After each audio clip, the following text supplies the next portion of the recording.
በስመ አብ ወወልድ ወመንፈስ ቅዱስ አሐዱ አምላክ አሜን።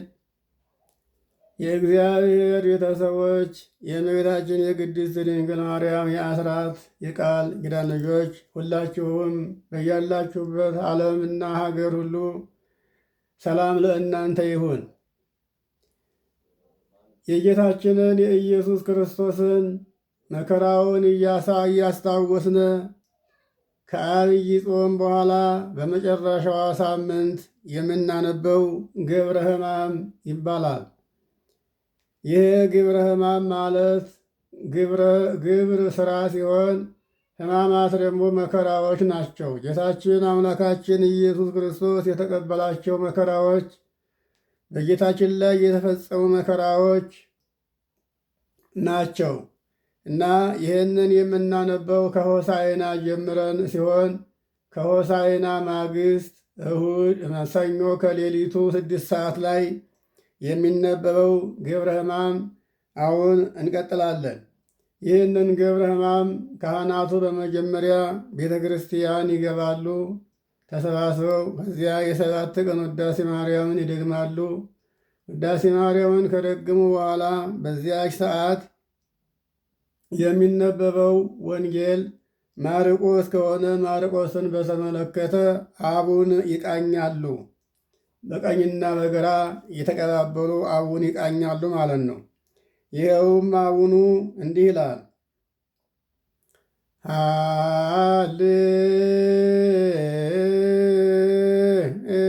ሃሌሉያ ሃሌሉያ ሃሌሉያ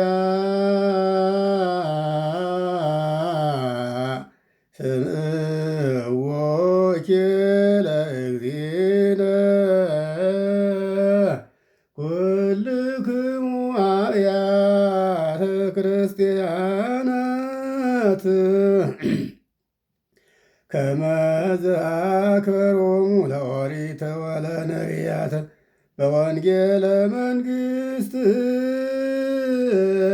እንዘ ይብል ክርስቶስ ወልደ ዳዊት ኢይምሰልክሙ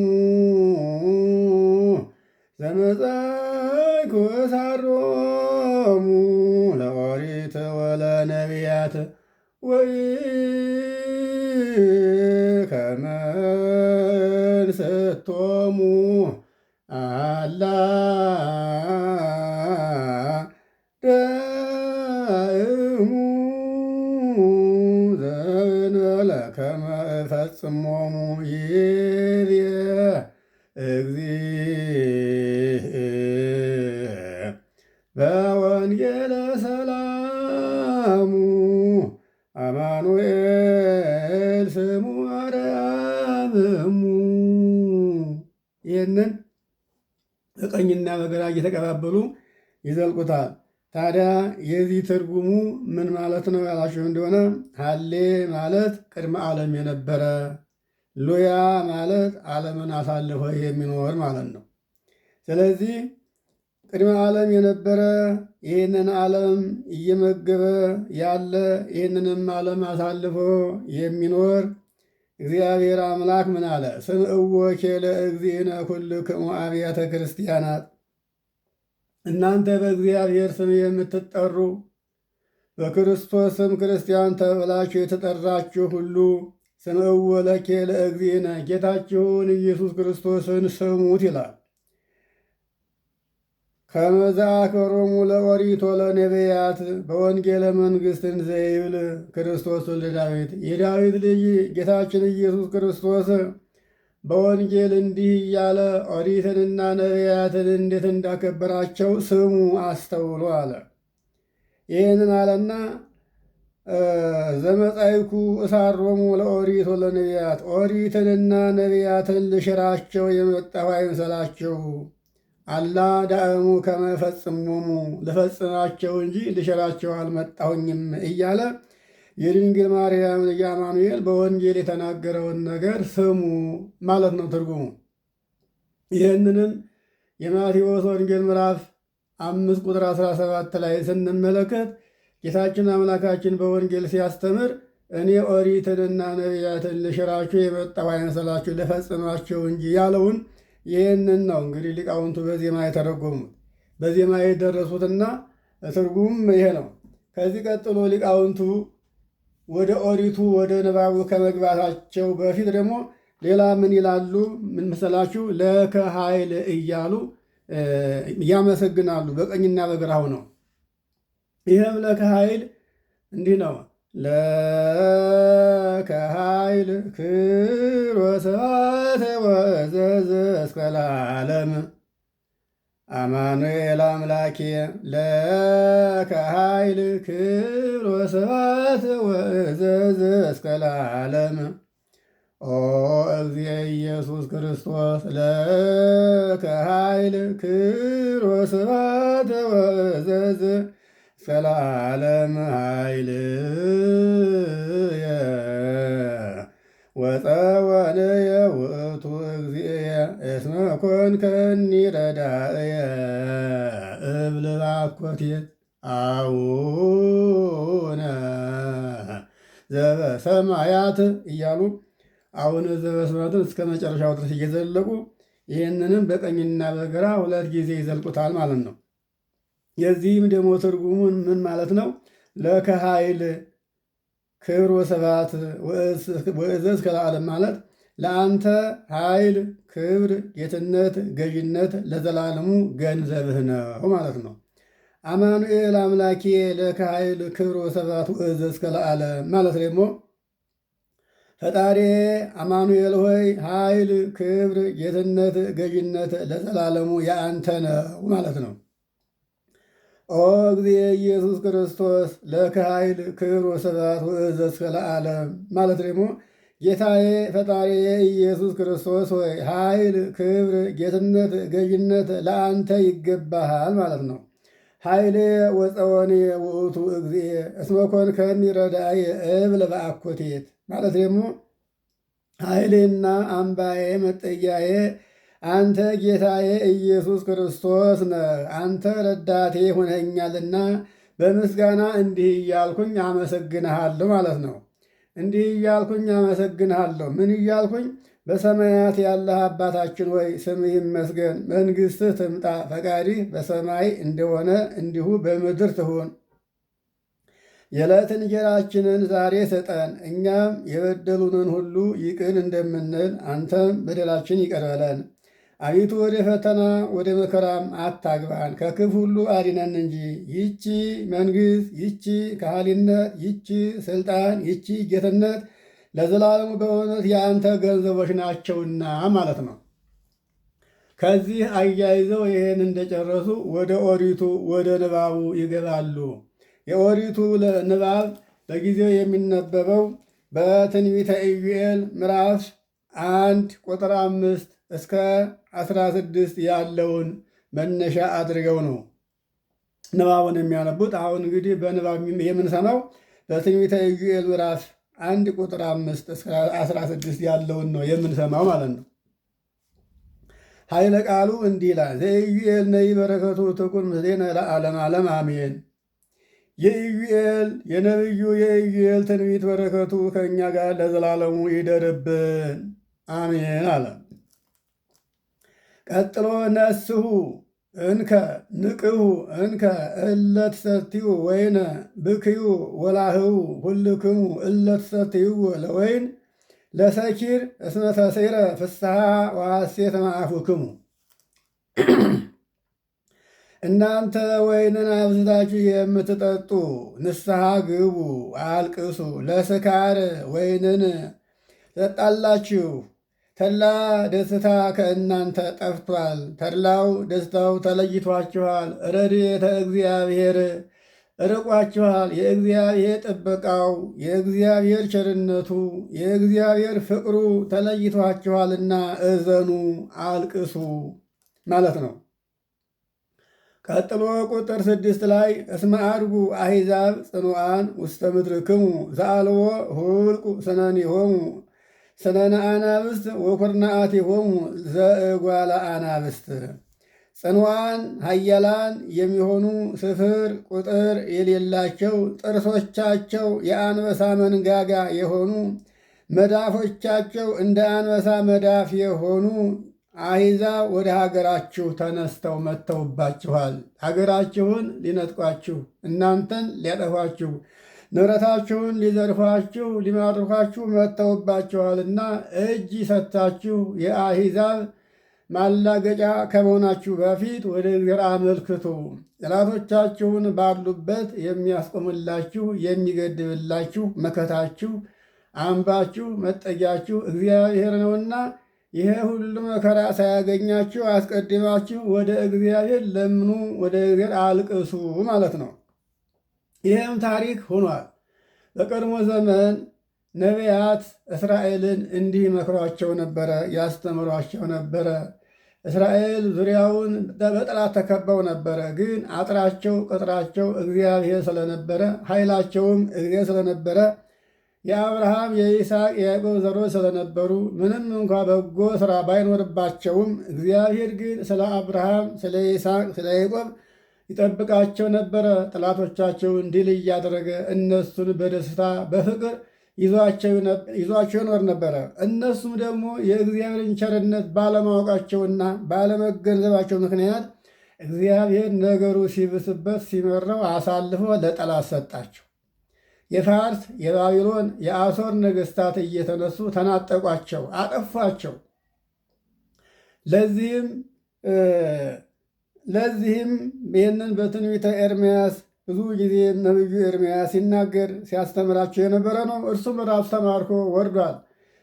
ካህናቶቻቸው ሳይቀሩ እነ ሕዝቅኤል፣ እነ ዳንኤል፣ እነ ኤርምያስ ከእነሱ ጋር አብረው በእነሱ ምክንያት እነሱም ወደ ጥፋት ሀገር ሄደው መከራቸውን ተቀብለዋል። ቁጥር 7 ላይ ያለው ረሰይዎ ምድረ ለወይኔ ወሰበሩ ገለሴ ወሃስሩ ወፈተኑ ወሃሰዩ ወፈተኑ ወገደሁ በዘአጻይዴዎት ምድር አይጹቂሃ። ወይኔን እንደ ምድር ረጋገጡት፣ በለሴንም ሰበሩት። ምድር መከሯን ባደረሰች ጊዜ የዘሩባትን የተከሉባትን አብቅላ ፍሬ ባደረሰችበት ወራት መጥተው በረበሯት፣ ዘረፏት፣ ሰዎቿንም እየወጉ አጠፏቸው ነው የሚለው። እንግዲህ በዛ ጊዜ የነበረው መከራ ስታስቡት አሁንም ያለ ነው። ሰው ለእግዚአብሔር ካለመታዘዙ የተነሳ አሁን በብዙ ቁጣ ሰው እና ንብረት ዓለም እየጠፋች እየወደመች መሆኑን እንድንገነዘብ ነው። እኛም ደግሞ ከዚህ አይተን ወደ ራሳችን እንድንመለስ ማለት ወደ ልባችን እንድንመለስ ፈጣሪያችን እንድናስበው ለእኛ የተቀበለውን መከራ እያሰብን ከኃጢአት እንድንርቅ ነው። ተራ ቁጥር 8 ላይ ትብኪ ምርአት ወትቅንት ሰቀ በእንተ ምታ እስመ ዘአመ ድንግልናሃ ይላል። በድንግልናዋ ወራት ያገባችው ባሏ ስለሞተ ሙሽራይቱ ማቅ ለብሳ ድሪቶ ለብሳ አመር ነስንሳ ታልቅስ አለ። ወንድ ወንዱን እየገደሉ ሴቶቹን እየማረኩ እየወሰዱ ለመሸታ ቤት እየሸጡ በእነሱ ዋጋ እነሱ ይጠቀሙ ነበረ። ሴቶቹን ወደ መሸታ ቤት ወደ ግልሙትና ቤት እየወሰዱ ይሸጧቸዋል። አያችሁ፣ እንዲህ እያደረጉ እነሱን በመሸጥ በእነሱ ገንዘብ እነሱ ተድላ ደስታ ያደርጉ ነበረ። ታዲያ ምን አለ? በድንግልናዋ ወራት ያገባችው ባሏ ለሞት ለሞት ተላልፎ ሙቶባት ያቺ ድንግል ማቅ ለብሳ አመር ነስነሳ ትቢያ ነስነሳ ታልቅስ። እንግዲህ ወንዶቹ አልቀዋል፣ ሴቶቹ ተማርከዋል። ተራ ቁጥር 9 ተሴረ መስዋዕት ወሞጻይት እምቤተ እግዚአብሔር፣ ከቤተ እግዚአብሔር መስዋዕቱ ወይኑ ጠፋ።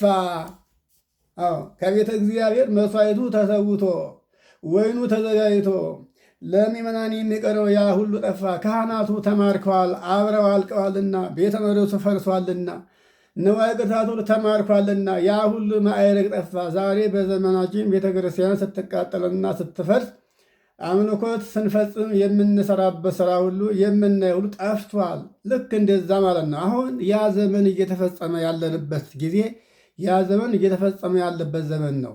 ይህን ሁሉ ሊያመጣ የቻለው እነዚያ ሰዎች እግዚአብሔርን ባለመታዘዛቸው ምክንያት እግዚአብሔር ስለተቆጣ ሁሉን ነገር ሰጥቶ ሁሉን ነገር ነሳቸው፣ አሳጣቸው። አሁንም በእኛ ዘመን ያለው ይሄ ነው። አግኝተን እንዳንኮራ እንዳንደሰት ካገኘን በኋላ ያገኘነው ሁሉ ህልም ሆኖብን የምናየው ከኃጢአት ብዛት የተነሳ ነው። ሰው ቤት ሰርቶ ትዳር ይዞ ገንዘብ አፍርቶ ያን ሁሉ አጥቶ እንደገና ስደት የገባውን ታዩታላችሁ። ተራ ቁጥር 10 ላህው ወብክዩ ወቅንቱ ሰቀ ካህናት እለተሰዉ መስዋዕተ ውስተ አቅርንተ መስዋዕ። በአቅርንተ መስዋዕ ይላል። መሰዋ በሚሰዋበት ቦታ ላይ መስዋዕትን ስትሰዉ የነበራችሁ ካህናት ማቅ ለብሳችሁ ትቢያ ነስነሳችሁ አመር ላይ ወድቃችሁ አልቅሱ። በዚያን ጊዜ የነበሩ ካህናት አንዳንድ እውነተኞች ካህናት ቢሆኑ ደግሞ ሐሰተኞች ካህናት ነበሩ። እነዚያ ነቢያተ ሐሰት ናቸው። እውነተኞቹ ነቢያት የሚናገሩትን ትንቢት የሚያቃልሉ የሚያስተሐቅሩ አብረው ነበሩ። መከራ ሲመጣ ግን አብረው ሲማረኩ አፍረዋል። ግን የኃጥኡ ዳፋ ጻድቁን ይደፋ እንደሚሉት በኃጥአን ምክንያት እነ ዳንኤል፣ እነ ሕዝቅኤል፣ እነ ኤርምያስም አብረው የመከራውን ጽዋ ተጎንጭተዋል እና አሁንም በእኛ ጊዜ ምንም እንኳን እውነተኞች አባቶች ቢኖሩንም በዚያ ልክ ደግሞ አብዛኛዎቹ ሐሰተኞችና አስመሳዮች ለሀገርና ለወገን ደንታ የሌላቸው የእግዚአብሔር ፍቅር ያልገባቸው ብዙዎች አሉ። ወደ ጥፋት የሚመሩና ጥፋትን የሚያስተምሩ ብዙዎች አሉ እና አሁንም ተራ ቁጥር 11 ላይ ይላል እስመ ሐስረ እክል እምገራውህ ወተላሁ ምድር እስመ የብሰ ወይን ወጠፋ ዘይት። በእርሻው ላይ የተዘራው ዘር የተተከለው ተክሉ ጠፍቷልና ምድር ታልቅስ አለ። አሁን እንግዲህ ምድር ዘርተውባት ባለማብቀሏ ምክንያት ምድር ታልቅስ ሲል አልቃሿ ምድር ሳትሆን ሰዎቹ ናቸው። የደከሙባት እንበላለን፣ እንጠጣለን፣ እንኖርባታለን ብለው ያለሟት አገራቸው ጠፋች፣ ውድማ ሆነችባቸው። ያን ጊዜ ሰዎቹ ያልቅሱ ማለት ነው። ተራ ቁጥር 12 ወተሃፍሩ ሐረስ ወበከዩ አቀብተ ወይን በእንተ ወይን ወበእንተ ስርናይ ወሰገም እስመ ጠፋ ማይረር እምግራውህ። ወይኑ ስለደረቀ ወይኑ ስለረገፈ ወይን ጠባቂዎችም አለቀሱ። ገብስና ስንዴው ስለጠፋ አራሾች አፈሩ፣ ገበሬዎቹ አፈሩ፣ ነጋዴዎቹ አፈሩ።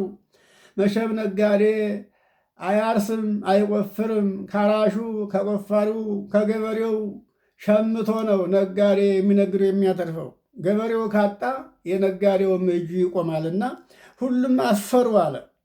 ነጋዴው ገበሬው አለ ብሎ ሲሄድ ገበሬው ለራሱ ቤት አቶ ቦታ አቶ በመከራ ላይ ወድቆ ሲያገኘው ነጋዴውም እያፈረ ተመለሰ። ገበያ ጠፋ። ገበያ የሚኖረው ገበሬ ሲኖር ነው። ገበሬ ከሌለ ሁሉም ነገር የለምና ወይኑ ደረቀ፣ በለሱ ሁሉ ጠፋ። ጠባቂዎች አለቀሱ፣ አፈሩ። ገብስና ወይኑ ስለጠፋ ስለዚህ አራሾች አፈሩ፣ ከእርሻው መከር ጠፍቷልና ነጋዴዎችም አፈሩ ይላል። ይብላችሁ ይሄ ሁሉ ተፈጽሟል። አሁንም በእኛ ዘመን የምናየው ያ የነበረውን ነው። ታሪክ ራሱን ይደግማል የተባለውም ለዚህ ነው። ቀጥሎ ቁጥር 13 ላይ ወየብሰ ወይን ወሃልቁ በለስ ወሮማን ወተምር ወኮል ወኩሉ አቅመሃ ገዳም የብሰ ወተሐፍረ ፍስሐሆሙ ለደቂቀ እጓለ እመሕያው ይላል። ወይኑ ደርቋል፣ በለሱም ጠፍቷል፣ ሮማኑም ተምሩም እንኮዩም በምድረ በዳ ያሉ የሽቱ ቅመም ሁሉ ደርቀዋል። የሰው ልጆች ሁሉ ተድላ ደስታቸው ጠፋ። ሰው ተድላ ደስታ ማድረግ የሚችለው የሚበላው የሚጠጣው የሚለበሰው ሲኖር ነው። መኖሪያው ቤቱ ሲኖር ነው። መቼም ቤት እንኳ ቢኖርም ምንም ምግብ ባይሆንም መቼም ገመና ሸፋኝ ነው። ሰው ከምንም በላይ የሚኖረው በሚበላ በሚጠጣ ምድር በምታስገኘው ፍሬ ነው። ይህ ሁሉ ጠፍቷልና የሰው ልጆች ተድላ ደስታቸው ጠፋ። ምን ሆኑ? ሐዘን ላይ ወደቁ። ጨለማ ዋጣቸው። የሚለበስ የሚበላ የሚጠጣ የለምና የሰው አዘኑ፣ ጠፉ አለ። ተራ ቁጥር 14 ላይ ላህው ወቅንቱ ሰቀ ካህናት ወብክዩ እለ ተሰውኡ መስዋዕተ ለእግዚአብሔር እስመ ሀልቀ መስዋዕት ወሞጻይት እምቤተ እግዚአብሔር። ከእግዚአብሔር ማደራ ከቤተ መቅደስ ወይኑ መስዋዕቱ ጠፍቷልና። መቼስ ገበሬው አራሹ ካላገኘ መስዋዕት ከየት ይመጣል? ቤተ ክርስቲያን መስዋዕት አድርጋ የምትገለገለው ገበሬው ያፈራውን ስንዴውን፣ ወይኑን፣ አስራቱን፣ በኩራቱን መባውን ተቀብላ ነው። እንግዲህ ገበሬው ካጣ መባ የለም፣ አስራት በኩራት የለም። ስለዚህ ከእግዚአብሔር ማደሪያ ከቤተ መቅደስ ወይኑ መሥዋዕቱ ጠፍቷልና ለእግዚአብሔር መሥዋዕት የምታቀርቡ የነበራችሁ መስዋዕቱን ስትሰዉ የነበራችሁ እናንተ ካህናት ማቅ ለብሳችሁ አመድ ነስንሳችሁ ትቢያ ላይ ወድቃችሁ እዘኑ፣ አልቅሱ ያለ። መቼስ ካህናት አያርሱ፣ አይቆፍሩ፣ አይነግዱ። ስራቸው ቤተ መቅደሱን መጠበቅና በቤተ መቅደስ እግዚአብሔር ማገልገል ነው ስራቸው። የምእመናንን እጅ አይተው ነው የሚያጥሩት። ምእመናን ሲያገኙ ያመጣሉ፣ ሳያገኙ ይቀራሉ። ምእመናን ሳያገኙ ሲቀሩ የካህናትም ጎሮሮ ይዘጋል። ቤተ መቅደስም ትዘጋለች፣ አትከፈትም፣ አይቀደስባትም፣ መስዋዕት አይሰዋባትም። ስለዚህ ለእግዚአብሔር መስዋዕት ስትሰዉ፣ መስዋዕቱን ስታቀርቡ፣ መንፈሳዊ አገልግሎቱን ስታገለግሉ የነበራችሁ ምእመናን ለዚያ የሚያበቁ ምእመናን አጥተው ተቸግረው እነሱ መከራ ላይ ወድቀዋልና አዘኑ፣ አልቅሱ እያለ ነቢዩ ይህንን በእግዚአብሔር ጥበብ ይናገራል።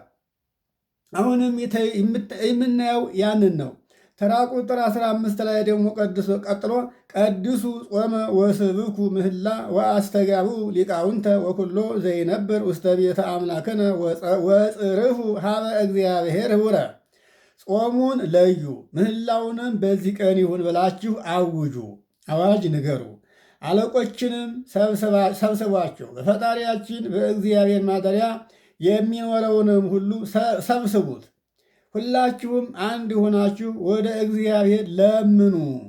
አዎ ይሄ መሆን ያለበት በጠላት እጅ ከመያዛቸው አስቀድሞ ነው። ከተያዙ በኋላ ልመና አይሰራም። ሰው ከሞተ በኋላ ንስሐ መግባት እንደማይችል፣ የጽድቅ ሥራ መስራት እንደማይችል እናንተም በጠላት እጅ ላይ ከወደቃችሁ በኋላ ይሄን ሁሉ የማድረግ ዕድል የላችሁምና ጠላቶቻችሁን ባሉበት እንዲያስቆምላችሁ ከዚያ በፊት አምላካችሁን ተለማመጡት። ክፋታችሁን፣ ተንኮላችሁን፣ ቂማችሁን፣ በቀላችሁን፣ ዘረኝነታችሁን፣ ሱሳችሁን፣ ክፉ ስራችሁን ሁሉ አቁማችሁ አምላካችሁን ለምኑት። ወደ እናንተ ሊያመጣ አስቦት የነበረውን መከራ ሁሉ ይመልስላችኋል ነው። ተራ ቁጥር 16 ላይ ደግሞ ያለው አሌ ለክሙ ይእተ ዕለተ እስመ አልጸቀ ጸለተ እግዚአብሔር ወከመዝ እምነ መቅሰፍት ውስተ መቅሰፍት ይመጽእ በቅድመ አዕይንቲክሙ። የእግዚአብሔር ቀን ለቁጣ ደርሳለችና በዚያች ቀን ወዮላችሁ። ያች ቀን ሳትመጣ አልተዘጋጃችሁም፣ ይቅርታ አልጠየቃችሁም፣ አምላካችሁን በፍጹም ልቦናችሁ አልለምናችሁትምና ያች ቀን ስራ የጀመረችለት ወዮላችሁ። እንዲሁ በዓይናችሁ ፊት በፊታችሁ እያያችሁ ከመቅሰፍት ወደ መቅሰፍት፣ ከሐሳር ወደ ሐሳር፣ ከመከራ ወደ መከራ ትሄዳላችሁ። ከመከራ ወደ መከራ ማለት ከቤት የሚበላው የሚጠጣው ጠፍቶ በረሃብ ተይዘን ሳለ እንደገና ምን ይመጣል? ስደት ይመጣል። በስደት ላይ እያለን ጦርነት ይመጣል። በጦርነት ላይ እያለን ደዌ ይመጣል። መቼም በመከራ ላይ መከራ ሲጨመር አያደርሳችሁ። መሸሻ የለም። ዙሪያውን ጦርነት ነው። ዙሪያውን መከራ ነው። በዚያም ብትሄዱ ለቅሶ ነው። የምትሄዱበት ሁሉ በሬሳ ሆኖ ነው የምታገኙት። እህል ውሃ አይገኝም። ማረፊያ መጠለያ አይገኝም። የሚያድን ቤዛ የሚሆን አይገኝም። አያችሁ፣ ይሄ ሁሉ ከመሆኑ አስቀድሞ በመከራ ላይ መከራ፣ በረሃቡ ላይ ስደቱ፣ በስደት ላይ ጦርነቱ፣ በጦርነት ላይ ደዌው ሳይናኝባችሁ አምላካችሁን ለምኑት እያለ ነቢዩ ይሄንን ይናገራል። ይሄ ኦሪቱ ነው። አሁን የኦሪቱ ንባብ በጊዜው በ6 ሰዓት ከሌሊቱ 6 ሰዓት የሚነበበው ኦሪቱ ላይ ተፈጽመዋል። ከዚህ ቀጥሎ ደግሞ የሚቀጥለው ወንጌል ነው። ወንጌሉን ደግሞ በመጀመሪያ ዲያቆኑ የመዝሙር 28 ቁጥር 1 ላይ ያለውን ኃይለ ቃል ዲያቆኑ እንዲህ ይላል በዜማ አምጽኡ ለእግዚአብሔር ውሉደ አማልክት አምጽኡ ለእግዚአብሔር እጉለ ሐራጊት አምጽኡ ለእግዚአብሔር ክብረ ወስብሐተ አምጽኡ ለእግዚአብሔር ስብሐተ ለስሙ ስግዱ ለእግዚአብሔር በአጸነ እረሱ ብሎ ዲያቆኑ ይህን ይሰብካል። ምዕመናንም ዲያቆኑን ተከትለው ካህናቱም ሁሉም በዜማ ይቀባበሉታል። የዚህ ደግሞ ትርጉሙ እናንተ የካህናት ልጆች ለእግዚአብሔር የታዘዘውን ለእግዚአብሔር የሚገባውን መሥዋዕቱን፣ መባውን፣ አስራቱን፣ በኩራቱን አምጡ። በዚህ እግዚአብሔር ተቆጥቶ ለመከራ ሳያጋልጣችሁ እግዚአብሔር ሰርቃችሁኛል ወይ ይላል እኮ በትንቢተ ሚልክያስ ምዕራፍ 3 ላይ ስንመለከት ሰው እግዚአብሔርን ይሰርቃልን ይላል።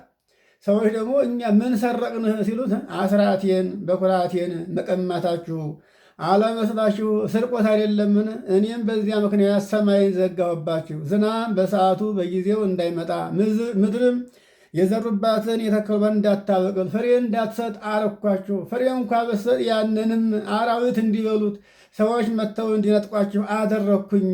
ስለዚህ ሰው እግዚአብሔር ይሰርቃልን ይላል ትንቢተ ሚልክያስ ምዕራፍ 3 ስንመለከተው። ስለዚህ እናንተ የካህናት ልጆች ለእግዚአብሔር የሚገባውን ለእግዚአብሔር ይገባል ተብሎ የተወሰነውን እግዚአብሔር አስራቴን በኩራቴን አምጡ ያለውን መባዬን አምጡ ያለውን ሁሉ አምጡ። ለመሥዋዕት የሚገባውን ከላሞች ወገን፣ ከበጎች ወገን፣ ከፍየሎች ወገን ለእግዚአብሔር መሥዋዕት ይሆናል ተብሎ የሚገባውን ሁሉ አምጡ። ክብርን ምስጋናን ለእግዚአብሔር ስጡ፣ አቅርቡ። አዎ መቼም ቢሆን መሥዋዕት ተሰውቶ የምንበላው እኛ የምንድንበት እኛ ስንሆን ለእግዚአብሔር ደግሞ መሥዋዕቱ ምስጋና ነው። ለእግዚአብሔር የሚሆነውን ምስጋናውን ክብሩን ስጡ ይላል። እግዚአብሔርም መዝሙር 49 ላይ ሱሊተ መሥዋዕተ ሰብዓት የምስጋና መሥዋዕት ተሰዋልኝ እንጂ እኔ የላም ሥጋ አልበላ የፍየል ደም አልጠጣ ምን ተሰዋልኛለህ? ለእኔ የምሰዋልኝ የምስጋና መሥዋዕት ነው ይላል እና እዚህ ላይም ክብርን ምስጋናን ለእግዚአብሔር አቅርቡ፣ ለስሙም ምስጋና ይሁን በሉ፣ ለእግዚአብሔር በመመስገኛው አጸድ ስገዱ። እየሰገዳችሁ በጾም በጸሎት ተወሰናችሁ አመስግኑት አለ። ታዲያ በጾምና በጸሎት እየሰገድን እያገለገልን የምናመሰግነው ምስጋና እኮ መጀመሪያ እግዚአብሔር መሥዋዕታችንን፣ ልመናችንን፣ ጸሎታችንን እንዲቀበልልን ልባችን ንጹሕ ሲሆን ነው። አሁን ልባችን ንጹሕ ካልሆነ ልባችን ያደፈ የጎደፈ በተንኮል አረማሞ የተበላሸ በአረም የተበላሸ ልቡና ይዘን እግዚአብሔርን ስናመሰግን እንታያለን። ግን እግዚአብሔር ደግሞ አይሰማም፣ አያደምጠንም። እንግዲህ በዓለም ላይ ቤተ ክርስቲያን በሁሉ ነው ያለችው። አንድ ሆና በምህላ ስትጠይቀው ታያላችሁ። እንጠይቀዋለን፣ ግን ምንም መልስ የለም። ከዚያ ሁሉ አስጠውቆት ከዚያ ሁሉ ጸሎትና ልመና አንድ ደግ ሰው ጠፍቶ እግዚአብሔር የሚሰማው ሰው ጠፍቶ ይኸው ምህላችን ጸሎታችን ከንቱ ሆኖ መከራ ብቻ ነው የምናየው የምንሰማው። እና የእግዚአብሔር ልጆች ጾምም ጸሎትም በጎ ስራም ቢሆን የልብ ቅንነት ነው እንጂ እግዚአብሔር የሚገዛው እግዚአብሔር ፈቶ ገንዘብ አይገዛውም። በገንዘብ አይያዝም። በገንዘብ የሚደለል በገንዘብ የሚገዛ ገንዘብ ፈላጊ ሰው ብቻ ነው። እግዚአብሔር ከኛ የሚፈልገው ንጹሕ ልቡና፣ ትሑት ልቡና። ጌታችን አምላካችን ኢየሱስ ክርስቶስ እኔ ትሑት ነኝ፣ እኔ የዋህ ነኝ፣ እኔ ገር ነኝ፣ እኔ ቸር ነኝ እና ሁሉን ነገር ከእኔ ተማሩ ብሎ በማቴዎስ ወንጌል ምዕራፍ 11 ቁጥር 28 ላይ የተናገረው ኃይለ ቃል አለ እና እግዚአብሔርን የሚገዛው ምንድን ነው? ፍቅር ያሸንፈዋል። ለፍቅር ይንበረከካል። ለሞትም ያደረሰው ፍቅር ነው። እስከ ሞት ያደረሰው መስቀል ላይ የዋለው ፍቅር ነውና ፍቅርን ካልወደድናት ካልፈለግናት፣ ፍቅርን ገንዘብ ካላደረግናት ሰላምን መቼም ቢሆን አናገኛትም። ሰላምን ለማግኘት ሰማይና መሬት እንዲታረቁና እንድትማሙ ከሰማይ የወረደውን ዝናብ ተቀበላ መሬት የሰጠዋትን ለፍሬ እንድታበቃ የሚያደርገው ይሄን ለማግኘት መጀመሪያ ፍቅርና ሰላም ያስፈልጋል። እስካሁን ያሳለፍነውን በኃጢአት፣ በትዕቢት፣ በክፋት፣ በተንኮል፣ በቂም አሳልፈነዋል። አሁን ያሳለፍነው የአመፃ ዘመን በቃ ብለን ወደሱ እንድንመለስ ያስፈልጋል ነው ወገኖች። ይህንን ሐዋርያውም ያለፈው ዘመን ይበቃል ብሎ አስተምሮናል።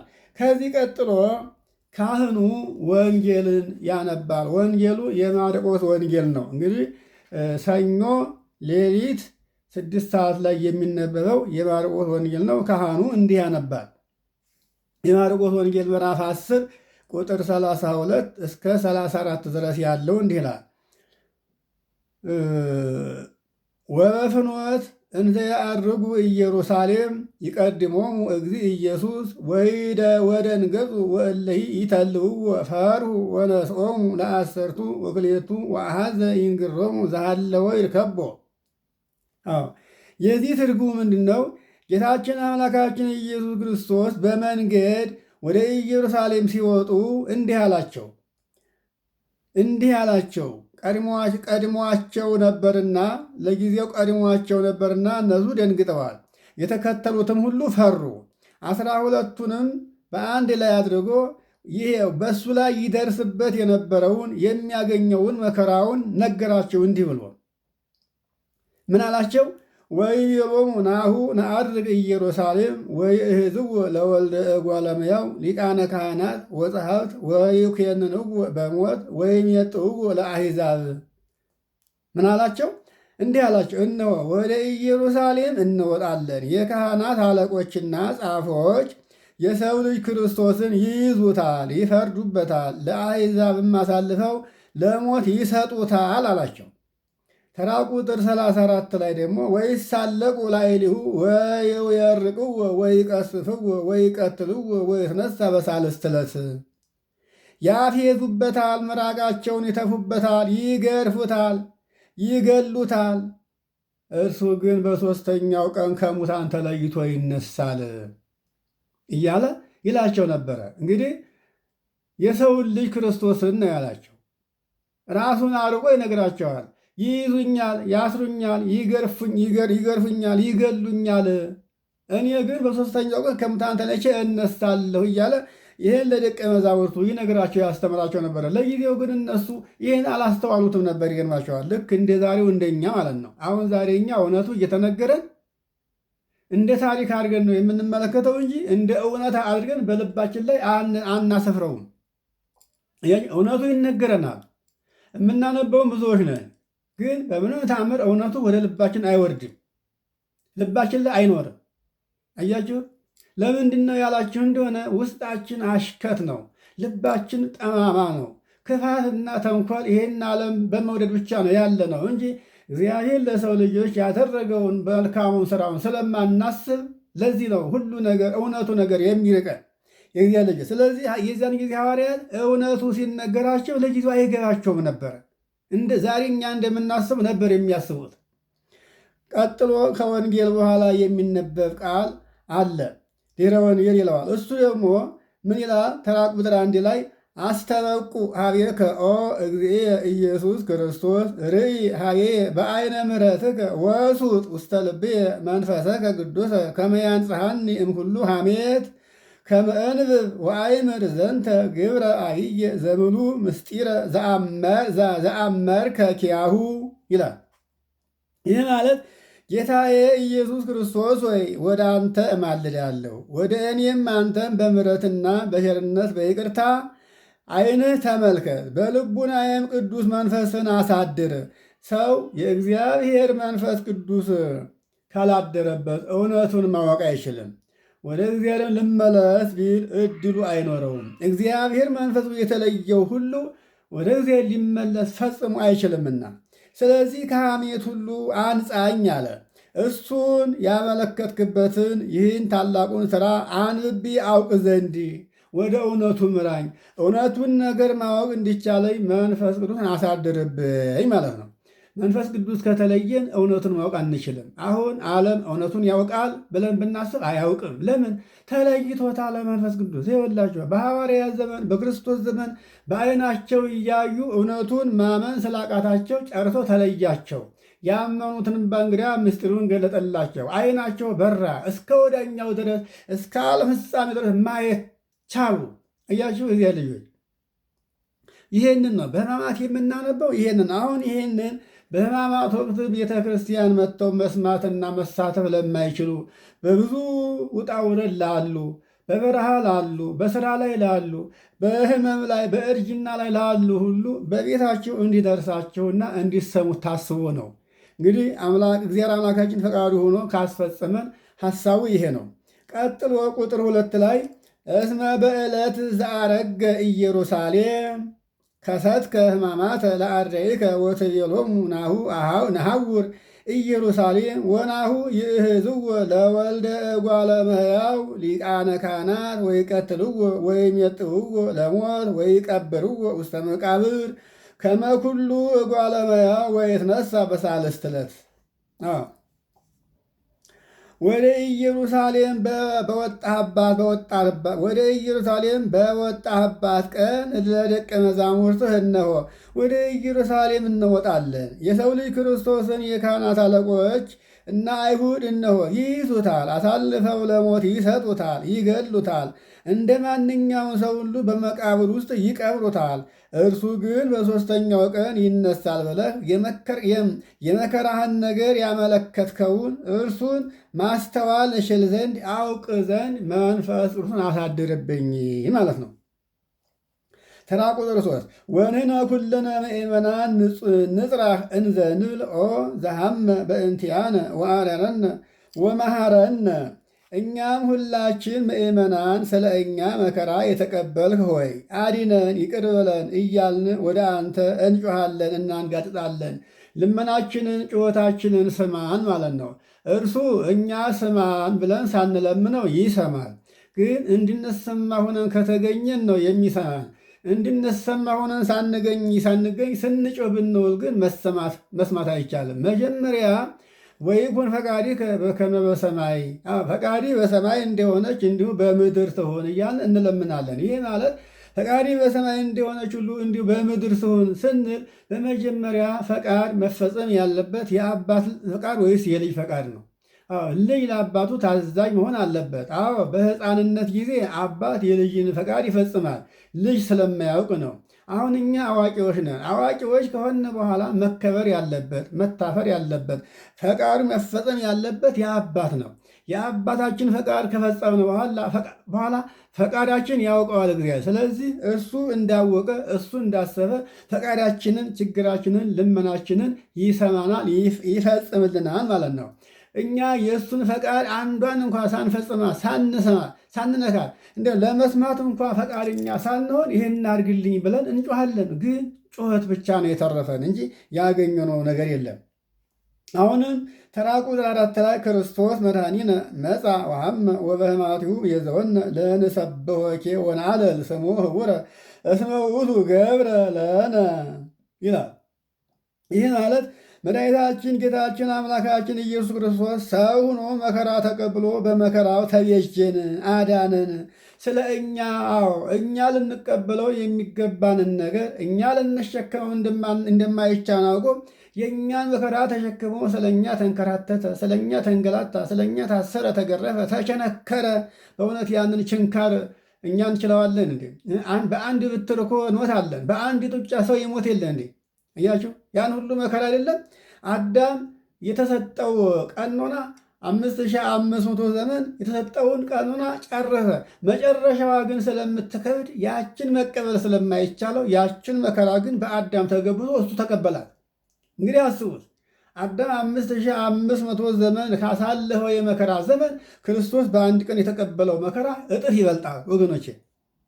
ስለዚህ ሰው ሆኖ መከራ ተቀብሎ በመከራው ተቤዠን፣ አዳነን እና እናመስግነው፣ ስሙንም በአንድነት ከፍ ከፍ እናድርገው። እርሱ እንደ ቸርነቱ እንደ ይቅርታው ገናንነት ድኅነትን አድርጎልናልና እንደ አምላክነቱ እንደ አባትነቱ እንደ ቸርነቱ እንደ ካህሊነቱ ሁሉን ነገር አድርጎልናል።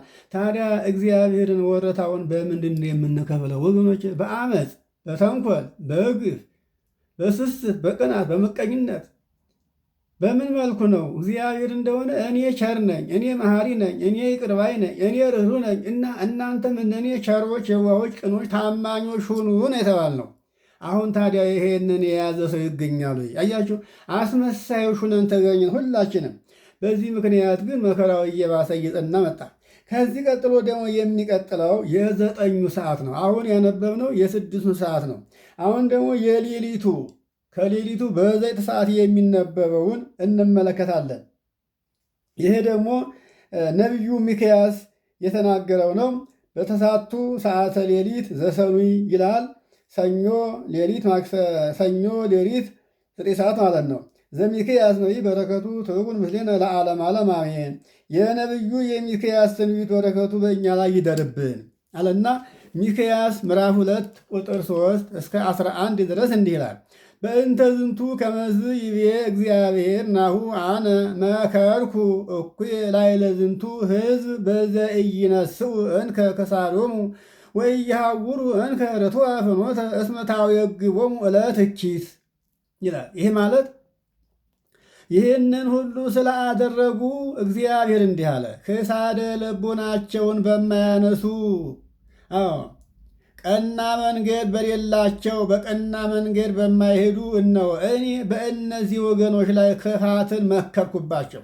እነሱ በክፋት መንገድ እንደሄዱ ሁሉ በተንኮል መንገድ እንደሄዱ ሁሉ ቅናትን፣ ስስትን፣ ትዕቢትን ገንዘብ አድርገው የሰይጣንን ስራ እያከናወኑ እንደ መኖራቸው ሁሉ እኔም በእነዚህ ሰዎች ላይ ምን አልኩ? ክፉ ነገር መከርኩባቸው። ችግርን፣ ጭንቀትን፣ ስደትን፣ ረሃብን፣ ደዌን መከርኩባቸው አለ። መከራ የታዘዘባት ቀን ድንገት ትደርስባቸዋለች። ያም ደግሞ አስቤ አልቀንም በእነሱ ላይ ያሰብኩትን ቁጣዬን ካልተመለሱ አመጣባቸዋለሁ። ከተመለሱ ግን እኔም ቁጣዬን መከራዬን እመልሳለሁ። ዛሬ በዚህ ዓለም ላይ የሚታየው መከራ ብቻውን የመጣ ይመስላችኋል እንዴ? ባለቤት አለው እኮ ይሄ መከራ ባለቤት አለው። ያለ ባለቤቱ አይነድም እሳቱ ይላሉ አባቶች ሲናገሩ። አዎ ይህ መከራ ባለቤት አለው። እግዚአብሔር ሳያሰናብተው በሰው ላይ እንዲህ ፈተና ሆኖ አይመጣም። ይህን መከራ ያሰናበተው በሩን ከፍቶ የለቀቀው ማን ነው? እግዚአብሔር ነው ወገኖች። እኛ ሁላችን ወደ እሱ ልንመለስ ፈቃደኛ ብንሆን ይህን መከራ ና ተመለስ በቃ ብሎ ማስቆም የሚችለው እግዚአብሔር ነው። ታዲያ እግዚአብሔርን ያህል መድኃኒትና ሕይወት አግኝተን ተሰጥቶን ሳለ ከሕይወታችን ከጌታችን ከኢየሱስ ክርስቶስ ጋር አብረን መሮን ሲቻለን አባቶቻችንን የቀደሙትን ነቢያትን፣ ሐዋርያትን፣ ጻድቃንን ተመልክተን ከነሱ ተምረን እኛም እንደነሱ የክርስቶስ ቤተሰቦች መሆን ሲገባን ከክርስቶስ ቤት ወጥተን እንዲሁ ለመከራ ተጋልጠን እንገኛለን። ቀጥሎ ቁጥር 4 ላይ እንዲህ ይላል። ቁጥር 4 ላይ እንዲህ ይላል ውእተ አሚረ የሚየስሉ ላዕሌክሙ ምሳሌ ወታስቆቅቡ ወትብሉ ሐሰርነ ወሃርተምነ ወይሰፍርዋ በሀብል ለምድረ ሕዝብየ ወአልቦ ዘይከል ወዘየሃድግ ወይትካፈሉ ገራዊክሙ ይላል። ይህ ማለት ያን ጊዜ እነርሱ ተረትን ይተርቱባቸዋል። እነማን? ጠላቶች መጥተው እንግዲህ እነዚህኞቹ አርሰው ቆፍረው መሬታቸው ለምልማ አፍርታ ደርሳለች። እንግዲህ የድካማቸውን ዋጋ ሊያገኙ ሲሉ የመከሩ መካተቻ ሲደርስ ይመጡና ሀገሪቱን ያጠፉባቸዋል። አዝመራቸውን እያጨዱ ይወስዱባቸዋል። የሚቃጠሉ ያቃጥሉታል። ወንዱን ይገላሉ፣ ሴቶቹን ይማርካሉ፣ አገሯን ያፈርሳሉ፣ ሕንፃዋን ያፈርሳሉ። ያን ጊዜ እነርሱ በእነሱ ተረትን ይተርቱባቸዋል። እናንተም ያን ታዝናላችሁ፣ ታለቅሳላችሁ፣ በመከራውም ተይዛችሁ ፈጽመን ጎሰቆልን ትላላችሁ። አዎ ያን ጊዜ ብታለቅሱት ዋጋ የለውም። ያ ሳይመጣ ነው ማልቀስ ያለባችሁ። የወገኖችንም አገር በአይነ ገመድ ይሰፍሯታል። በአይነ ገመድ እንግዲህ መሬት የምንለካው በገመድ ነው ወይም በዘንግ ነው። ጠላት ግን ሲመጣ ያችን አገር በምን ይሰፍራታል? በአይኑ ይለካታል። ከዚህ ተራራ እስከዚያ ተራራ፣ ከዚያ መንደር እስከዚህ መንደር፣ ከዚያ ማዶ ሀገር ጀመረ እስከዚህ ያለውን አንተ ውጋ፣ እኔ እስከዚህ እወጋለሁ፣ ከዚያ እስከዚህ ያለው አንተ አጥፋ፣ ከዚህ እስከዛ እኔ ያለው አጠፋለሁ የሚል እያሉ በአይነ ገመድ በአይናቸው ገመድ ይለኳታል፣ ይሰፍሯታል አለ። ያን ጊዜ የሚከለክል የሚያስተው የሚቋቋምላቸው የለም። አዎ ስለ እነሱ የሚዋጋ ስለ እነሱ ሰይፍ ጎራዴ መዞ ጠላትን የሚመክትላቸው የለም። ጠላቶቻቸውን መክቼ ባሉበት የማስቆምላቸውን የነበርኩኝ አላስተውኝምና እኔም ተውኳቸው፣ አጋለጥኳቸው። መከራ ላይ ወድቀው እስከሚያስቡ ድረስ እኔም ለመከራ አጋለጥኳቸው ይላል። ይገርማቸዋል። እነርሱም ዕጣ በዕጣ ብለው ያችን ምድር ይካፈሏታል። እንግዲህ የሚካፈሏት ለዘረፋ ለውርስ ነው። አንተ ከዚህ እስከዚህ ያለውን ውረስ፣ ከዚህ እስከዚህ ያለው እኔ ወርሳለሁ ብለው ነገስታቱ የአሦር ነገስታት የባቢሎን ነገስታት እንዲህ ተካፍለው ዕጣ በዕጣ ተካፍለዋል። እስራኤልን ተካፍለዋታል። የአሦር ንጉሥ 10ን ነገድ፣ የባቢሎን ንጉሥ 2ቱን ነገድ አጥፍተዋቸዋል። አሁንም ያ መከራ በዘመናችን የምናየው ነው ወገኖች። ስለዚህ ታዲያ ምን ይሁን የሚለው ነገር ስናስብ ወደ እግዚአብሔር እንመለስ። ደግሞ ሳይመሽ ነው ሰው ዱር ውሎ ሳይመሽ በጊዜ ወደ ቤቱ እንደሚሄድ ሁሉ እኛም ሰዓቱ ሳይመሽ ወደ እሱ እንመለስ። ሰዓቱ ማለት አሁን ዛሬ ያለንበት ሕይወት ነው። ምሽቱ ደግሞ ነፍሳችን ከስጋችን የምትለይበት ጊዜ ያ ምሽት ይባላል። ሰው ከመሸ ማየት እንደማይችል፣ ስራ መስራት እንደማይችል፣ ሰው ደግሞ በሞት ጥላ ከዋለ በኋላ ንስሐ መግባት ይቅርታ መጠየቅ አይችልም። ይቅርታ ለመጠየቅም ንስሐ መግባትም ያለብን የምንችለው በዚህ ጊዜ ነው። አሁን ወደ አምላካችን እንመለስ ነው ትርጉሙ። ተራ ቁጥር 5 ላይ ደግሞ በእንተ ዝንቱ ኢትረክቢ ዘያአውድ ለኪ ሀብለ ዲበ መክፈልትኪ እሙስተ ማኅበረ እግዚአብሔር ይላል። ይህ ማለት ይህን ሁሉ ስላደረግሽ የተካፈልሽውንም ዕጣ ከነቢያት ከካህናት የሚያካፍልሽ አታገኝም። አያችሁ፣ ይህን ሁሉ ስላደረግሽ የተካፈልሽውንም ዕጣ ከነቢያት ከካህናት የሚያካፍልሽ አታገኝም ይላል እግዚአብሔር። እንግዲህ ይሄ ሁሉ እግዚአብሔርን ባለመታዘዝ ምክንያት ያገኛቸውን መከራ ነው። ከነቢያት ከካህናት እውቀትን አታገኙም። ንስሐ የሚሰጡ የጾምን የጸሎትን ስርዓት አውጆ የሚያውጁ የጾሙን ወራት ጾሞ የሚገባበትን የሚወጣበትን የሚያስተምሩ ካህናትን አታገኙም። እውነትን የሚናገሩ ካህናትን አታገኙም። ካህናት እንደናንተ አብረው ይጠፋሉ ነው። አያችሁ፣ ካህናት ከጠፉ መብራት ጠፋ ነው። መብራት ከጠፋ ጨለማ ውስጥ ምንም ማድረግ አይቻልም። ካህናት ሰውና እግዚአብሔር የሚያገናኙ የጠመመውን አቃንተው የጎደለውን ሞልተው ተርጉመው እውነቱን የሚገልጡ ካህናት የፀሐይ ብርሃን ናቸው። ታዲያ የፀሐይ ብርሃን ካህናት፣ ነቢያት፣ ሐዋርያት፣ ጻድቃን፣ ሰማዕታት እነዚህ ሁሉ አታገኙም። እንግዲህ መከራውን መክቶ የሚመልስላችሁ አታገኙም። በካህናት አድሬ የማስተምራችሁ የመክራችሁ እኔ ነበርኩ። የእናንተ ካህናቶች ሁሉ እንደናንተ ጠማሞች ሆኑ፣ ክፉዎች ሆኑ። እኔም ምስጢሩን፣ ጥበቡን፣ እውቀቱን ነሳኋቸው እያለ ነው። ተራ ቁጥር 6 ላይ ደግሞ ኢትብክይ ወኢታንብኢ በእንተ ዝንቱ እስመ ይትሐደግ ኀሣርክሙ ይላል። ኃጢአታችሁ አይሰረይላችሁምና ስለዚህ ፈጽመሽ አልቅሽ። እንግዲህ ኃጢአቱ የማይሰረይለት ሰው ምን ደስታ አለው? ለዘላለም ለቅሶ ነው። ስለዚህ ወደ ገሃነም ወርዶ ደስተኛ ሆኖ መኖር አይቻልም። ዘላለም ለቅሶ ነው። ዘመን የማይሽረው ለቅሶ ነው። ስለዚህ ኃጢአታችሁ አይሰረይላችሁምና ስለዚህ ፈጽመሽ አልቅሺ፣ አንቺ ኃጢአተኛ ወንጀለኛ የሆነች ትውልድ ሁሉ። ቀጥሎ ቁጥር 7 ላይ በእንተ ዘአምዕው ቤተ እስራኤል ወቤተ ያዕቆብ መንፈሰ እግዚአብሔር በዝንቱ ጌጋዮሙ እንዘ ነገሩ ሰናይ በኀቤሆሙ ወራትዓን የሐውሩ ቦቱ ወይሜልኡ ቅድመ ሕጉ በነቢያት ዘንድ ያማረ የተወደደ ሆኖ ሳለ ግን ቅን የሆኑ ሰዎች የሉም። አያችሁ፣ እውነተኞች ሰዎች የሉም። ቀላድ ጥለው ተከላክለው በሱ ጸንተው የሚኖሩና አስቀድመው ወደ ሕጉ የሚገሰግሱ ሲሆኑ 2ቱ ነገድና 10ሩ ነገድ በዚህ ኃጢአታቸው የእግዚአብሔርን ልቡና ስላሳዘኑ 2ቱ ነገድ 10ሩ ነገድ 2ቱ ነገድ 12ቱ ነገድ እስራኤል እንዲሁ ለመከራ ተጋለጡ ነው። እንግዲህ ተራ ቁጥር 8 ላይ ወሕዝብ የሰ ተቃወምዋ ቅድሜሃ ለሰላሞሙ ወይጻረርዋ ወሰለብዎ ኩናቶ ወአሄደግዎ ትውክልቶ ወይቀጠቅጥዎ በውስተ ቀትል። ወገኖች እስራኤል ግን ሕግን ፊት ለፊት ተቃወሟት፣ ፊት ለፊትም ተጣሏት። ጋሻ ጦርንም ማርከው ይወስዱበታል፣ በሰልፍም ቀን ያጠፏታል ይላል። እንግዲህ ወገኖች እስራኤል ሕግን ፊት ለፊት ተቃወሙት። ያ ሕግ ማን ነበረ? በኦሪቱ ጊዜ ሲነገር የነበረው በኦሪቱ ጊዜ ሙሴ የጻፈው ነቢያት የተናገሩት ሕጉ ያ የእግዚአብሔር ሕጉ ያ ቃሉ ነበረ። ያ ቃል ዛሬ በእኛ መካከል በድንግል ማርያም ማኅፀን አድሮ ሰው ሆኖ የተገለጠው በዮርዳኖስ የተሰቀለው ወንጌልን ያስተማረው ሙት ያነሳው ድውይ የፈወሰው ዕውር ያበራው ሽባውን የተረተረው ያ ሕግ ነው። እያችሁ ያንን ሕግ ተቃወሙት። እነማን? እስራኤል የአብርሃም ልጆች ተቃወሙት። አምላክነቱን ነሱት።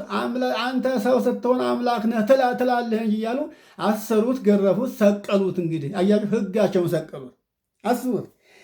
ተራ ቁጥር 9 ላይ ደግሞ ምን ይላል? ወበይነ ዝንቱ ይገድፍዎሙ ለመላእክተ ሕዝብ ውስተ ትርሲተ አብያቲሆሙ ወይሰድድዎሙ እስመ እኩይ ምግባሮሙ። ስራቸው ክፉ ነውና ስለዚህ በወገኖች ላይ የተሾሙ አለቆችን በሐር ከተሸለሙ ቤቶቻቸው አያስወጥተው እየወጉ ይጥሏቸዋል። አያችሁ፣ ሰው ስራው ክፉ ስለሆነ ጥሩ ጥሩ ቤት ሰርቶ ቆንጆ ፎቅ ሰርቶ ይገርማቸዋል። ደስ እያለው መኖር ሲገባው ያንን ሁሉ አቶ ዛሬ ስደተኛ ሆኗል። ዓለምን አስቡት እንግዲህ ከቤቱ ወጥቶ ከቀየው ተባሮ ከሀገሩ ተሰዶ በሰው ሀገር እንደሌለው ንብረት እንደሌለው ቤት እንዳልሰራ ትዳር እንደሌለው ልጅ እንዳልወለደ ሆኖ በሰው ሀገር ተበትኖ ያለውን እንግዲህ አስቡት። የእኛን አትዩ። ምናልባት እኛም ነገር ሊደርስብን ይችል ይሆናል። ግን ይሄ ከመሆኑ በፊት እግዚአብሔርን እናስበው ነው። ያው የሆነውን ነገር ቀድሞ የነበረውንም አሁንም ያለውን ስናስበው ምናልባት ልንማር ከቻልን ይሄ አስተማሪ ነው። ቀጥሎ ተራ ቁጥር 10 ላይ ቅረቡ አድባር ወእለም ፍጥረተ ዓለም ተንሥኡ ወሁሩ እስመ ኢኮነት እንቲአክሙ ዛቲ ዕለት። ከጥንት ዘመን ጀምሮ የነበራችሁ ነገሥታት ወይ ለጥፋት ቅረቡ፣ ይቺ እረፍትም ለእናንተ አትገባምና።